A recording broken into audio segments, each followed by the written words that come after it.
Sage Wanderer coming at you from not in the van and not down by the river, up on the mountaintop in a hotel. Nice hotel. So, one of the viewers asked for a paranormal story, so I thought I would give you one. Now, in telling this story, I'm not saying that I believe in ghosts, and I'm not really saying that, that any of this story is anything more than weird coincidences. But I thought I would lay out a story for you that definitely leave you scratching your head. So if you watch my channel, you know that my sister died kind of young of liver disease. And anyway, she when she got towards the end and got real sick, I was going through a divorce, and she didn't approve, and we kind of had a falling out. And anyway, so I kind of missed the last 3 months of her life. And anyway, she passed away with me, basically her and I being kind of estranged. And she didn't see where I bounced after the divorce. She didn't see the new house. I got custody of the kids in the divorce, so she kind of missed out seeing them as much. I mean, I'd still, my ex would take them over there to her, and let her see them, but she didn't see where they lived. She didn't see the new school they went to or anything. She was really involved in their lives, so it was rough, for her to pass away under those circumstances. So I had already remarried to a second wife, and she was really studious about, house cleaning and the refrigerator being clean and everything being organized. And I guess the first sign that something was weird, my second wife she's got her head in the refrigerator, and she pulls out of the refrigerator and slams the door. And she said, "Whoever keeps putting those pieces of loaves of bread, just the heels, and wadding it up and stuffing them in the back of the refrigerator, would you please stop it?" And her and I didn't always get along, and so I was naturally kind of on the defensive. I'm like, "Look, I didn't do that." And so we both turn and stare at the two kids.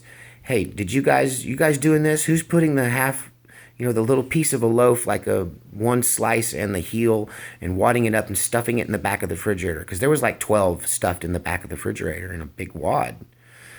And she goes, "I keep taking them out, and somebody keeps stuffing them back in there. Who's doing that?" And of course, both kids look at each other and shake their head. "No, we didn't do it. We didn't do it." And my daughter says, I'm not going to use my sister's real name, so I'll find something else to call her. It's a fake name. But my daughter says, "I guess the only person I knew that ever did that was Aunt Bobby."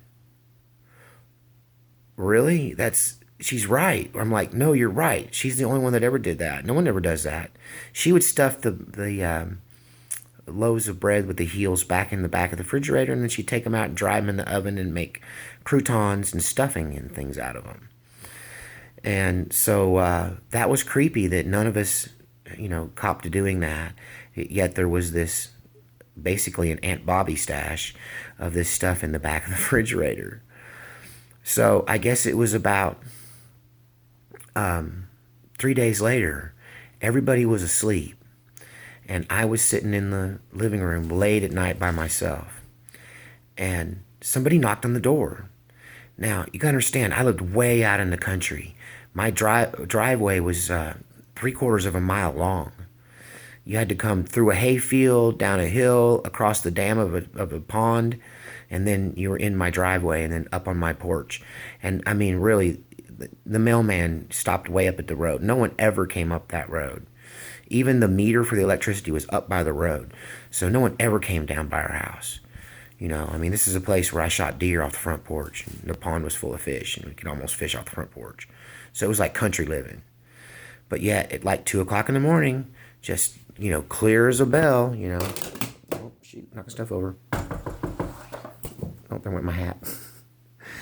But, yeah, somebody's knocking on the door at 2 o'clock in the morning.